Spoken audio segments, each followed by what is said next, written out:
Muito bem, gente. Continuando o nosso projeto de audiobook, né? Um projeto bastante meu, particular. Eu vou trazer o conto do Machado de Assis, A Carteira. Lembrando que Machado de Assis escreveu muita coisa, né? Que a gente vai aos poucos descobrindo. Este conto, A Carteira, eu estou retirando de nenhum livro, mas da Biblioteca Virtual de Literatura, aqui na internet. E é um conto que trabalha exatamente os grandes temas do Machado de Assis, que tem a ver com o aspecto psicológico também, com a eventualidade de traição. Né? Lembra do Capitu e Bentinho? É mais ou menos assim. Essa temática aqui, tomara que você goste. Eu vou lendo e, se for necessário, eu vou fazendo pontuações, mas acho que dá para ler numa pegada só. Vamos lá? Então, Machado de Assis, A Carteira. De repente, Honório olhou para o chão e viu uma carteira. Abaixar-se, apanhá-la e guardá-la foi obra de alguns instantes. Ninguém ouviu, salvo um homem que estava à porta de uma loja e que, sem o conhecer, lhe disse rindo: Olhe, se não dá por ela, perdia-a de uma vez. É verdade, concordou Honório envergonhado. Para avaliar a oportunidade desta carteira, é preciso saber que Honório tem de pagar amanhã uma dívida, 400 e tantos mil réis, e a carteira trazia o bojo recheado.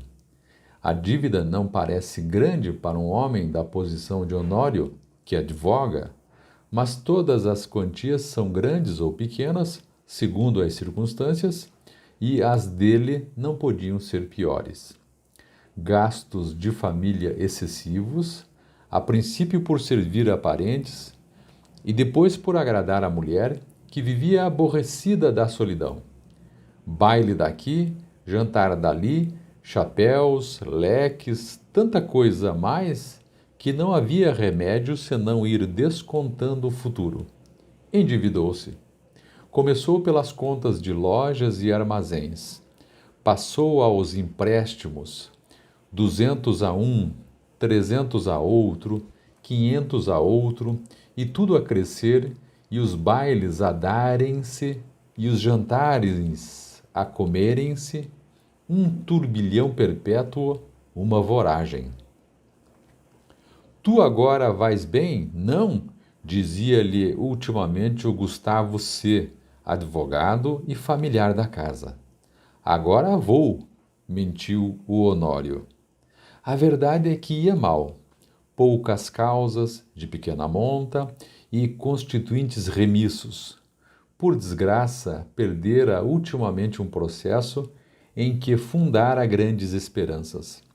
Não só recebeu pouco, mas até parece que ele lhe tirou alguma coisa à reputação jurídica. Em todo caso, andavam mofinas nos jornais. Dona Amélia não sabia de nada. Ele não contava nada à mulher, bons ou maus negócios. Não contava nada a ninguém. Fingia-se tão alegre como se nadasse em um mar de prosperidades. Quando o Gustavo, que ia todas as noites à casa dele, dizia uma ou duas pilhérias, ele respondia com 3 e 4. E depois ia ouvir os trechos de música alemã, que Dona Amélia tocava muito bem ao piano e que o Gustavo escutava com indizível prazer. Ou jogavam cartas, ou simplesmente falavam de política. Um dia a mulher foi achá-lo dando muitos beijos à filha, criança de 4 anos, e viu-lhe os olhos molhados. Ficou espantada e perguntou-lhe o que era. Nada, nada. Compreende-se que era o medo do futuro e o horror da miséria, mas as esperanças voltavam com facilidade. A ideia de que os dias melhores tinham de vir dava-lhe conforto para a luta. Estava com 34 anos. Era o princípio da carreira. Todos os princípios são difíceis. E toca a trabalhar, a esperar, a gastar, pedir fiado ou emprestado para pagar mal e a más horas. A dívida urgente de hoje são uns malditos 400 e tantos mil réis de carros. Nunca demorou tanto a conta. Nem ela cresceu tanto como agora. E, a rigor, o credor não lhe punha a faca aos peitos, mas disse-lhe hoje uma palavra azeda, como um gesto mau, e Honório quer pagar-lhe hoje mesmo. Eram 5 horas da tarde. Tinha-se lembrado de ir a um agiota, mas voltou sem ousar pedir nada. Ao enfiar pela rua da Assembleia é que viu a carteira no chão. Apanhou-a, meteu no bolso e foi andando. Durante os primeiros minutos, Honório não pensou nada. Foi andando, andando, andando até o Largo da Carioca. No largo parou alguns instantes. Enfiou depois pela Rua da Carioca, mas voltou logo e entrou na Rua Uruguaiana. Sem saber como, achou-se daí a pouco no Largo de São Francisco de Paula. E ainda, sem saber como, entrou em um café. Pediu alguma coisa e encostou-se à parede. Era a causa principal das reflexões.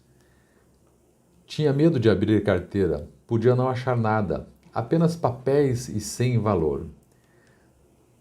A consciência perguntava se lhes podia utilizar o dinheiro que achasse. Não lhe perguntava com o ar de quem não sabe, mas antes com uma expressão irônica e de censura. Podia lançar mão do dinheiro e ir pagar com ele a dívida? Eis o ponto. A consciência acabou por lhe dizer que não podia, que devia levar a carteira à polícia, ou anunciá-la. Mas tão depressa acabava de lhe dizer isto, vinham os apuros da ocasião, e puxavam por ele e convidavam-no a ir pagar a cocheira.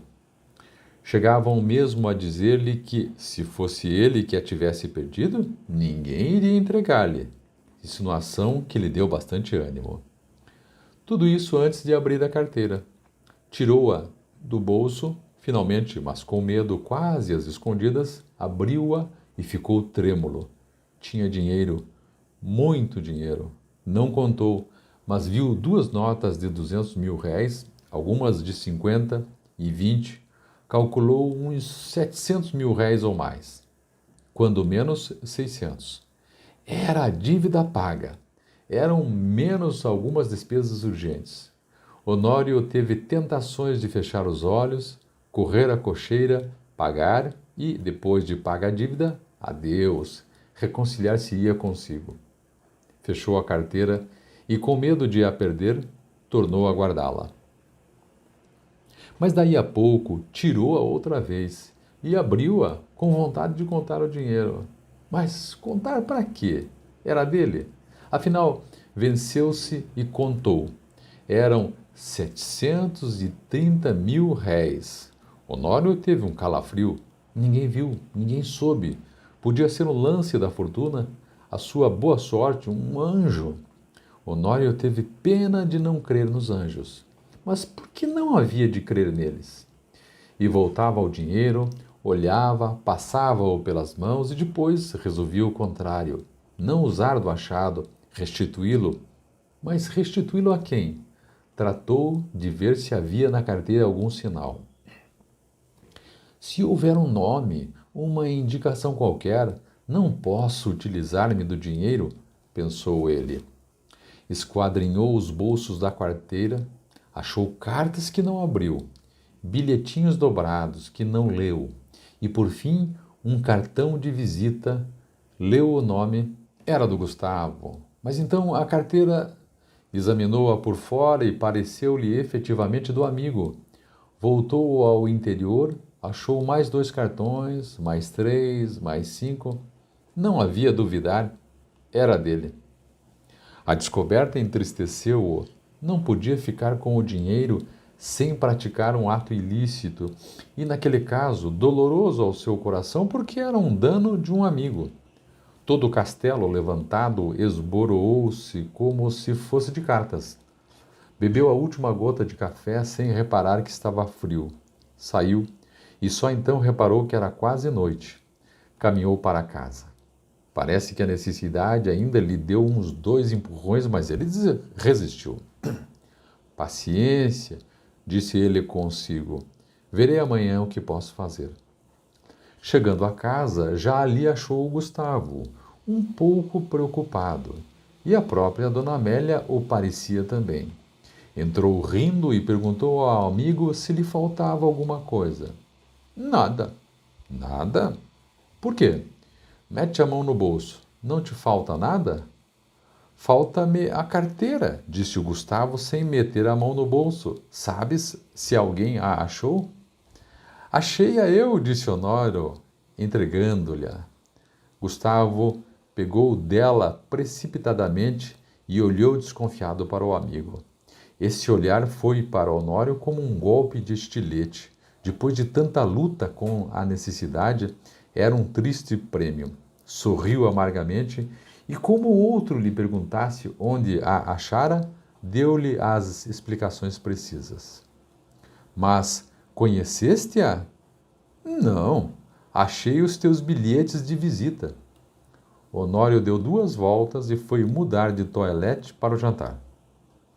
Então Gustavo sacou novamente a carteira, abriu-a, foi a um dos bolsos, tirou um dos bilhetinhos, que o outro não quis abrir nem ler, e estendeu-o à Dona Amélia, que, ansiosa e trêmula, rasgou-o em 30.000 pedaços. Era um bilhetinho de amor. É isso, gente. Esse é o conto do Machado de Assis, bastante breve, talvez um dos menores que ele tenha, sobre a carteira, e que tem esse final que tem muito a ver com, mesmo lá atrás, com as histórias de Capitu e Bentinho. A gente fica naquele compasso. Espero que você tenha gostado da leitura e das observações. O Machado de Assis é na minha concepção, um gênio da literatura brasileira, e dizem os críticos que pena que ele não escrevia em inglês para fora, embora talvez até lesse em inglês e francês, porque senão seria como um Shakespeare, um grande escritor universal. Mas aí está, o conto A Carteira de Machado de Assis. Valeu, obrigado, um abraço, tchau, tchau.